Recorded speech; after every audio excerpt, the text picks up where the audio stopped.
बिस्मिल्लाहिर्रहमानिर्रहीम, अस्सलाम वालेकुम नाज़रीन। दो रुकनी रिपोर्टर्स बेंच स्पेशल बेंच आपके सामने हाजिर है। और आज सुप्रीम कोर्ट ऑफ पाकिस्तान में हलफ बर्दारी की तकरीब थी, जिसमें 6 मुस्तकिल और एक आर्जी जज जस्टिस मियां गुल हसन औरंगज़ेब साहब ने हलफ उठाया और हलफ बर्दारी की तकरीब का थोड़ा सा अहवाल बताएंगे। फिर उसके बाद जो कुछ हुआ, जो गुफ्तगू हुई, जो मनाजिर हमने अपनी आंखों से देखे, उससे भी आपको आगाह करेंगे। जो जजेस नहीं आए उनके नाम भी आपको बताते हैं। पहले तो ये कि हलफ बर्दारी तकरीब, जिस तरह वसीम साहब कल बताया गया था ना कि वो जो फाउंटेन है ना उसके पास स्टेज लगेगा, जो मुझे वहाँ विंग प्रेसिडेंट ले जाकर दिखाया गया था कि इसमें ये क्रिसटेंट स्टाइल में सारे बैठेंगे, इधर आपकी जगह होगी, यहाँ पे ये होगा, यहाँ पे फैमिलीज होंगी, यहाँ जजेस होंगे। सुबह आए तो टोटली डिफरेंट था। आपको पता है कि ऊपर अरेंजमेंट कर दिया गया था। आई डोंट नो उसकी रीज़न क्या थी, लेकिन वो मामला वहाँ रखा हुआ था। और क्या कहते हैं, बाकी सारे अरेंजमेंट्स उस हिसाब से किए गए। थोड़ी सी ऊपर कुर्सियाँ लगी थी, जबकि बंदे बहुत ज़्यादा थे। रेड जोन में एंट्री भी ज़रा मुश्किल थी, तो इस वजह से काफ़ी लोग पहुँच भी नहीं सके। खैर, ओथ टेकिंग हुई, नोटिफिकेशन पढ़ा जा रहा था। यही साहब ने अपने दाएं और बाएं बैठे 2 अफराद को मुबारकबाद दी, बाकियों को नहीं दी। गुल हसन औरंगज़ेब साहब का अलग से ओथ हुआ, पहले 6 का अलग हुआ। टोटल जजेस साहब वसीम साहब हो गए सुप्रीम कोर्ट में 25। 22 है मुस्तकिल, 16 पहले थे, 6 और आगे, 2 हैं एडहॉक, जिनकी अब मेरा ख्याल है मई जून में उनका टेन्योर पूरा हो जाएगा, और 1 है आरजी का टेन्योर अभी चलेगा। तो बाकी अभी सीटें और भी खाली हैं सुप्रीम कोर्ट में, तकरीबन 12 मुस्तकिल जजेस की सीटें अभी खाली हैं। तो देखते हैं उन पे क्या होता है, क्योंकि अब हाई कोर्ट में मजीद जजेस आने हैं। 13 को उस पे हवाले से इजलास होना है। हलफ बर्दारी तकरीब में दिलचस्प बात यह थी कि जस्टिस अमीनुद्दीन खान साहब इसमें शरीक नहीं थे, जस्टिस मोहम्मद अली मज़हर भी इसमें शरीक नहीं थे, और जस्टिस हसन अख्तर रिजवी भी शरीक नहीं थे। अच्छा, दोनों जो साहिबान हैं, जस्टिस हसन अख्तर रिजवी और जस्टिस मोहम्मद अली मज़हर, इनके वाले से बताया गया कि कराची में उनकी फैमिली में कोई इवेंट था, फैमिली में कोई फंक्शन था, जिस वजह से वो दोनों कराची जा चुके हैं। आज यहाँ पर, कल से वो जा चुके हैं, आज यहाँ पर अवेलेबल नहीं थे। और अमीनुद्दीन खान साहब की दांत की कुछ सर्जरी हुई है जी हाँ, इतलात के मुताबिक, तो इस वजह से वो आज शरीक नहीं हो सके थे। बहरहाल मुनीब अख्तर साहब भी थे। ये सारे जजेस जिनके बारे में कहा जाता है कि उन्होंने बाइकआउट किया, खासकर 2 मेन जो हैं, और आयशा मलिक साहिबा भी, कि ये सारे जी बड़े मुखालिफ हैं नए जजेस के। लेकिन जिस तरह हमने इनको घुलते मिलते वसीम साहब देखा, उनके साथ वो मजाक भी आपस में, शफी सिद्दीकी साहब के साथ भी, उस सबके साथ आपस में हंसी मजाक भी हो रहा है, और ऐसे जैसे कोई मसला कभी था ही नहीं। तो एक उन जजेस को भी शायद पता नहीं, आने वालों को भी, कि एक प्रिंसिपल स्टांस था, ये कोई पर्सनल नहीं है, पर्सनल लेवल पे शायद उनकी दोस्तियाँ हमारी सोच से ज़्यादा हों। अच्छा, इस मामले में ना आज जो तकरीबी हल्फ बर्दारी हुई है, सुप्रीम कोर्ट ऑफ पाकिस्तान के बाहर एक सिचुएशन थी और एक सिचुएशन सुप्रीम कोर्ट के अंदर थी। सबसे पहले हम बात कर लेते हैं जरा बाहर की। मुझे एक चीज समझ नहीं आती, जुडिशरी आपने टेक ओवर कर ली, सुप्रीम कोर्ट से लेकर इस्लामाबाद हाई कोर्ट और मुल्क की 4 हाई कोर्ट से, बिल्कुल। पार्लियामेंट आपने टेक ओवर कर ली। खौफ क्या है? 26वीं आईनी तरमीम रात के अंधेरे में की गई थी, कंटेनर्स लगाकर, और वफाकी दारुल हुकूमत इस्लामाबाद को और बिलखसूस रेड जोन को नो गो एरिया बनाकर इन जजेस का ट्रांसफर किया गया, इंतजार किया गया हफ्ते की रात, और रात को 9:15 पर। अच्छा, फिर जुडिशल कमीशन ऑफ पाकिस्तान का इजलास होता है, रेड जोन पूरा बंदूकों के हिसार में होता है और गैर मामूली सिक्योरिटी के इंतजाम होते हैं। आज तकरीब हल्फबर्दारी थी। इससे कबल भी सुप्रीम कोर्ट ऑफ पाकिस्तान में चले, मुझे तो 4-5 साल हुए, आपको तो कोई पिछले 8-10-12 साल से, 15 साल से सुप्रीम कोर्ट ऑफ पाकिस्तान में आपने मुताद्दिद जजेस के तकरीब हल्फबर्दारी और उनके रेफरेंस और पता नहीं क्या कुछ देखा। क्या कभी रेड जोन को बंद किया गया था? इस तरह तो कभी भी नहीं किया गया। खौफ किस चीज का? ये कहीं वो टर्किश को डेलीगेशन वगैरह के लिए तो नहीं है? देखिए, टर्किश डेलीगेशन कल भी था, कल सब कुछ खुला था। हाँ, कल वैसे सिर्फ सेरीना वाला रास्ता बंद है, बाकी सब खुला था। हाँ। आज ही क्यों बंद? और फिर मैं आपको एक दिलचस्प बात बताता हूँ। अब मुझे नहीं पता कि ये किसकी ख्वाहिश थी कि ये ओपन एयर में ये तकरीब होगी। असल में अंदर पॉसिबल नहीं था, जगह का बहुत। देखिए, बाद में भी वही तमाम लोग अंदर आए और वो बिल्कुल कॉर्नर में आए। ये जो सेरेमोनियल हॉल है वो काफी बड़ा है। हाँ। इससे कबल जितनी भी तकारीब हुई है उसमें भी एडवोकेट ऑन रिकॉर्ड, वकला, जजेस, तमाम उनकी फैमिली सब मौजूद होते थे। अब ये ओपन एयर रखा गया, उसमें पाकिस्तानी अवाम का क्या कसूर है? सिर्फ सरीना और गालबन मार्गला का रास्ता खुला था, ठीक है, सिक्योरिटी सरीना नहीं सर, सिर्फ मार्गला और मैरियट ठीक है, security concerns for the sake of argument आपने किसी वजह से ये कर लिया, लेकिन अब ख्वाहिश थी कि ये ओपन एयर में होगा। इस विक्ट्री को, शायद इस अचीवमेंट को chief justice Yahya Afridi celebrate करना चाहते थे। तो द मोमेंट, मैं खुद कई मरतबा पैदल आया हूँ मैं सेक्रेटेरिएट चौक से सुप्रीम कोर्ट ऑफ पाकिस्तान में, द मोमेंट रिपोर्ट हो रहा था कि अब ओथ शुरू हो चुका है, जजेस बाहर आ गए हैं, रास्ता बंद कर दिया गया। शारा दस्तूर पर कोई ट्रैफिक नहीं थी। ओके, ये गैर जरूरी रास्तों की बंदिश, इसलिए लेट हुए। जी हाँ, गैर जरूरी रास्तों की जो बंदिश है वो आईनी मसला नहीं है। ये इनके जो रूह रवा हैं, इनके जो चश्मो चिराग थे, ये जिनकी लेगेसी को कैरी करते हैं, वो इस मुल्क की 77 साल अदालती तारीख का एक बदतरीन किरदार था काजी फैजी साहब। पैदल जज, वो रास्तों की बंदिश पे ही 100 मोटर नोटिस लिया था ना उन्होंने, ये फैजाबाद धरना और पता नहीं क्या कुछ। और सर एक नोटिस ये लेते कि मैं पैदल चल के आ रहा था तो सेहत कार्ड का बैनर लगा हुआ था। जी हाँ, तो बस एक शाही फरमान था कि एक तो मुझे सिक्योरिटी चाहिए, दूसरा मैंने ओपन एयर में तकरीब करनी है, और फिर शाह से ज्यादा शाह के यहाँ पर वफादार भी हैं कि मौजूदा वक्त में चीफ जस्टिस याहिया अफरीदी को क्या मिला हुआ है, मैं अक्सर देखता हूँ प्रोटोकॉल के अलावा उनको कुछ नहीं मिला हुआ। उन्होंने इतना कुछ जो कंप्रोमाइज़ कर दिया मेरी नज़र में, 26वीं आईनी तरमीम से लेकर अब तक अदलिया का जो रही सही कसर थी काजी फैजीसा के बाद, उसका जो बेड़ा ही गर्क कर दिया सिवाय प्रोटोकॉल के, और तो कुछ नहीं है ना। उन्होंने बल्कि अपनी टर्म भी कम की जजशिप की। अगर वो अब चीफ जस्टिस ना बनते तो वो रहते 3 साल मेरे ख्याल में ज्यादा, अब वो उससे कबल रिटायर हो जाएंगे। तो एक तो situation supreme court of Pakistan के बाहर ये थी। अब जो अंदर की आपकी सूरत हाल बता रहे हैं ना, ओथ के वक्त तो मैं क्योंकि रास्तों की बंदिश की वजह से था नहीं, जब आप लोग सब एंटर हुए ओथ के बाद अंदर और फैमिलीज आ रही थी और जहाँ पर जजेस के लिए चाय का बंदोबस्त था, तो वहाँ मैं था, तो हमारी जस्टिस मंसूर अली शाह, जस्टिस अकील अब्बासी और दीगर जजेस से मुलाकात हुई। अब वहाँ पर मैंने एक चीज़ नोटिस की, अदलिया के सरबराह चीफ जस्टिस याहिया अफरीदी, उनके इर्द गिर्द कोई शख्स नहीं है, बल्कि वो भी तो थोड़ी देर रुके और फिर वो वहाँ से चले गए। बाकी भी तमाम जजेस थे। जो एक एपी सेंटर था, सेंटर ऑफ ग्रेविटी था, जहाँ हर शख्स जाना चाहता था, वो जस्टिस मंसूर अली शाह थे, वो जस्टिस अकील अब्बासी थे, वहाँ उनसे बातचीत। और तीसरे थे जस्टिस मंदोखेल साहब, जब जस्टिस जमाल मंदोखेल, क्योंकि आखिर में वो बचे, बाकी सब चले गए, तो सबने उनसे नहीं, उनकी पहले भी रश था। हाँ, ये 3 लोगों के पास खाली जो ना वो लोग थे। हाँ, बाकी तमाम जजेस जो थे वो आपस में, और जो नए जजेस आए हैं और उनमें बिलखसूस चीफ जस्टिस आमिर फारूक, वो कहते हैं ना कि स्ट्रेंजर इन द रूम थे। मैंने देखा सुप्रीम कोर्ट के बहुत से जजेस का उनसे आमना सामना हुआ, तो उन जजेस ने मुबारकबाद तो देना दूर की बात, मुलाकात तक नहीं की। तो ये चीजें बड़ी अलार्मिंग हैं। ये चीजें ऐसी नहीं है जैसी हमें नजर आती हैं। जस्टिस मंसूर अली शाह लाख कहें कि हम तो आपस में दोस्त हैं, हम तो आपस में चाय शाय भी पीते हैं, हमारा कोई किसी से जाती अनाद नहीं है। अब ये असूल की लड़ाई उस हद तक पहुंच चुकी है कि जहां जाती लड़ाइयों में तकसीम हो चुकी है।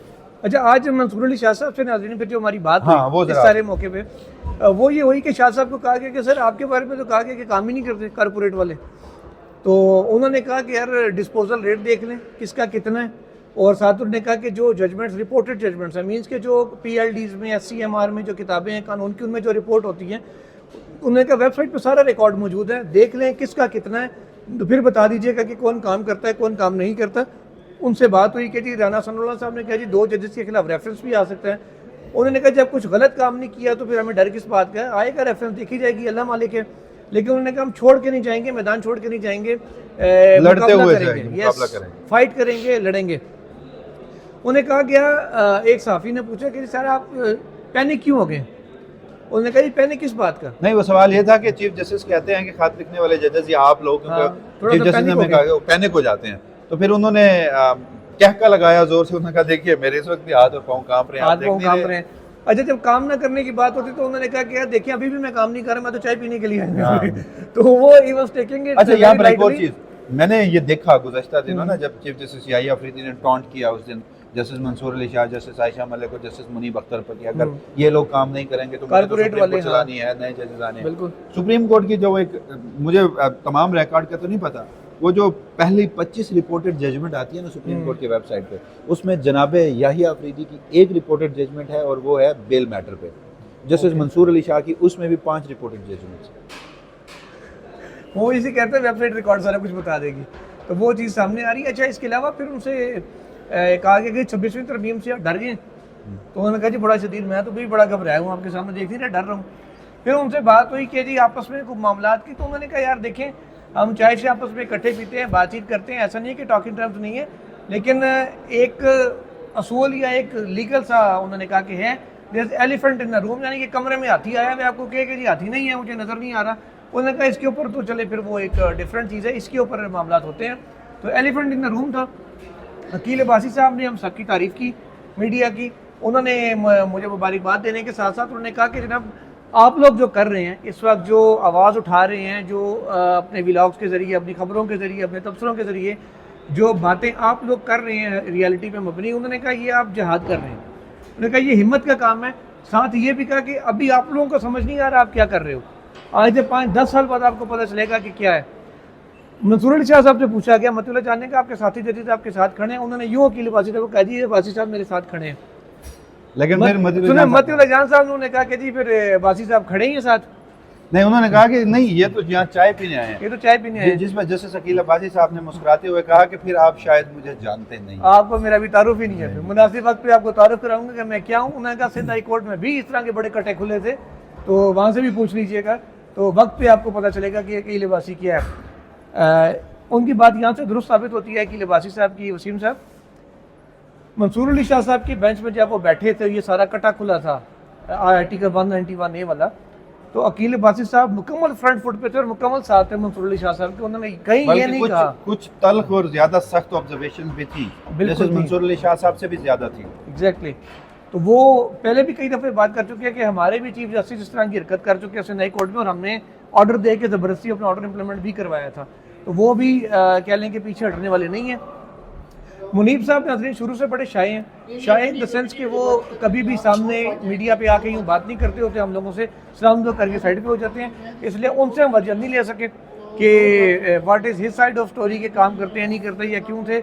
आयशा मलिक साहिबा से हल्की फुल्की इंटरेक्शन हुई है, लेकिन क्योंकि वो फैमिलीज बहुत सी थी जो उनसे मिलना चाह रही थी, इस वजह से फिर वो रश की वजह से जगह कम थी तो हम लोग साइड पे हो गए। उनका वर्जन भी फ़िलहाल सामने नहीं आ सका, आइंदा हफ्ते में आएगा। फ़िलहाल भाई इतना ही आपको बताते हैं। वसीम साहब कुछ चीज़ ऐड करना चाहें? बस यही था आज की सारी मुलाकात के हवाले में। लेकिन एक और चीज़ है, देखिए प्रोपोगंडा जो किया जा रहा था कि जस्टिस मंसूर अली शाह और जस्टिस मुनीब अख्तर नहीं आएंगे, उनका एक असूली मौक़िफ़ था, उस पर वो जुडिशल कमीशन ऑफ पाकिस्तान से इजलास से बाइकआउट कर गए। बिल्कुल। चीफ जस्टिस याहिया खान ने हमारे साथ मुलाकात में कहा कि हमने तो उनके जो कंसर्न्स हैं उनको एड्रेस किया था ना, तो जिस पर साफ़ी ने कहा कि कैसे किया था एड्रेस, वो जो 2 असूली मौक़िफ़ थे उनके, उस पर आपने क्या किया? फिर तो खामोश होकर वो बात गोल करके किसी और तरफ चले गए थे। अब एक चीज़ जो है ना वो दिलचस्प है, आज मोहसिन अख्तर कियानी साहब भी आए थे। मोहसिन अख्तर कियानी थे, लेकिन इंटरेस्टिंग ये है कि जस्टिस बाबर सत्तार नहीं आए, जस्टिस सरदार इजाज इसहाक खान नहीं आए, जस्टिस समन साहिबा जो हैं वहाँ पर नहीं आई। हाँ, जस्टिस अरबाब मोहम्मद ताहिर जो हैं वो मेरे ख्याल में शायद किसी वजह से बहुत सारी मजबूरियाँ होती हैं, हम ये ना कहना चाहिए कि कंप्रोमाइज़ हो गए हैं, उन्होंने भी बहुत ज़्यादा सख्तियाँ झेली हैं, बहुत ज़्यादा मसाइब और ख़त लिखने वाले जजेस भी नहीं। लेकिन एक और चीज़ है, वो ये रिप्रेजेंटेशन फाइल करने वाले जजेस में शामिल नहीं है, वो 6 से अब 5 हो गए हैं। फिर वो जो नए जजेस 3 ट्रांसफ़र हुए हैं, आमिर फारूक साहब, गुलशन औरंगज़ेब साहब, इन सब को जो डिस्ट्रिक्ट जुडिशरी के कुछ जुडिशल अफसरान ने या वहाँ के जो जजेस ने एक अशाइया दिया था, उसमें भी वो 5 जजेस नहीं गए, आज से 2 रोज़ कबल की बात है। बिल्कुल। लेकिन जस्टिस अरबाब मोहम्मद ताहिर वहाँ पर भी गए हैं, तो बहुत सारा उसके पीछे वजूहात और रीजनिंग होती हैं। हालांकि इन्होंने भी बहुत कुछ फेस किया है, रियासती फस्तायत को भी फेस किया है। तो हमारे यहाँ एक कॉमन फैशन है ना कि एक दिन अगर कोई जज थोड़ा सा भी किसी मसलियत की वजह से, किसी मजबूरी की वजह से जाता है, तो हम कह देते हैं कि जो बिक गया, वो कंप्रोमाइज़ हो गया। तो बहरहाल अब उसके पीछे रीजनिंग क्या है? डिस्ट्रिक्ट जजेस ने अगर कोई बुलाया है तो आप बहुत से बाज़ दफ़ा आप अपने स्कूल को इसलिए कंप्रोमाइज करते हैं कि यार बुलाने वाला मेरा वो नहीं, वो भी है, लेकिन वो देखे ना कि उन्होंने वो रिप्रेजेंटेशन फाइल नहीं की, और खतूत जो इस मरतबा इस्लामाबाद हाई कोर्ट के जजेस ने लिखे तो उसमें वो शामिल नहीं थे। तो ये एक बात है, वो एक अलग चीज़ है। मैं अभी भी इस बात पे कन्विंस्ड हूँ, इज एन अपराइट पर्सन। हाँ, नो डाउट, बेइंतहा ईमानदार, बेइंतहा अपराइट है, और वो मतलब मैं उनको उस वक्त से जानता हूँ, सारी एडवोकेट जनरल बलोचिस्तान थे, यहाँ सुप्रीम कोर्ट में पेश होते थे, हम उनको रिपोर्ट करते थे, उनसे गपशप होती थी, तो he is a man of principle. No doubt, इसमें कोई शक नहीं। जो दूसरी मैं बात कर रहा था, इसमें कोई शक नहीं कि कोर्ट पैकिंग हुई, हाई कोर्ट की सतह पर कोर्ट पैकिंग हुई, मगर सुप्रीम कोर्ट में मुझे ये लगता है, मेरी ज़ाती राय है, ये जो 6 जजेस मुस्तकिल आए, आरजी को हम छोड़ देते हैं। मेरी बहुत सारे वकला से बात हुई, कुछ सहाफ़ियों से बात हुई, आमिर फारूक साहब का सबको पता है। बलूचिस्तान हाई कोर्ट के जो चीफ जस्टिस थे जो यहाँ हैं, हाशिम काकर साहब, उनके बारे में कहा जाता है कि बहुत काबिल आदमी हैं, जज अच्छे हैं, बिल्कुल। लेकिन वो अगर आप उन्हें इस्लामाबाद हाई कोर्ट के जजेस की लाइन पे तोलेंगे तो आपको वो नहीं मिलेंगे। वो काफ़ी मामलात में कंप्रोमाइज़ करके और सबको साथ लेकर चलने वाले जजेस में से हैं। वो मंदोखेल साहब हैं हाँ, दूसरे, सबके साथ जिरगा वो वाले। बलूचिस्तान की एक लेगेसी भी बदकिस्मती से यही रही है। बाकी जो जजेस हैं ना, चाहे इश्तियाक इब्राहिम साहब हों, शकील खान अहमद, शफी सदीकी साहब शफी हों, सदीकी, सलाउद्दीन जो पवार पटवार साहब हैं, ये 4 जजेस मुझे ये लगता है कि इन्हें सजा दी गई है हाई कोर्ट से। हमारे यहाँ एक ये भी ट्रेंड है ना हाँ। कि आप जान नहीं छुड़वा सकते किसी हाई कोर्ट के जज से, सुप्रीम कोर्ट ले आओ। जस्टिस मलिक शहजाद, जस्टिस अतर मिनल्ला और दीगर मिसालें मौजूद हैं, अकील अब्बासी साहब, अकील अब्बासी मिसालें मौजूद हैं। तो हाई अकील कोर्ट अब्बासी साहब, शाहिद बिलाल साहब और तीसरे जो आए थे, ये 3 जजेस जो इकट्ठे ट्रांसफर, शहजाद मलिक साहब, मलिक शहजाद, हाँ, ये तीनों आए थे। हाँ। काजी साहब ले क्या कि जी हाई कोर्ट नहीं काबू आ रही, इन्होंने उत्तर लाओ। तो अच्छा ऊपर आए, ऊपर आके गले पड़ गए, गले पड़ गए। तो अब ये जो 6 आए हैं ना, इनमें से 6 मैं तो कहता हूँ 7 में से 4 बंदे, हाँ हाँ मैं गुल हसन साहब को भी शामिल करता हूँ, 4 से 5 लोग ऐसे हैं जो तुम्हारे काबू नहीं आने। जी हाँ।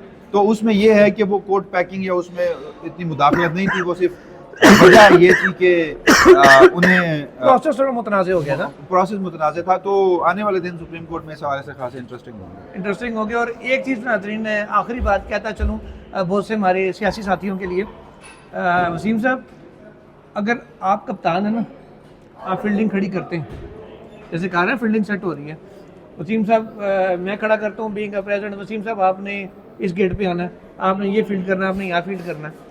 तो जब मैं आपको इशारा करूँगा ना, आप कैच छोड़ भी देंगे, और जब इशारा करूँगा आप डाई मार के भी कैच पकड़ेंगे, पूरी एफर्ट करेंगे। भाई इतनी सी बात थी, फील्डर कप्तान की बात मानता होता। अल्लाह हाफिज़।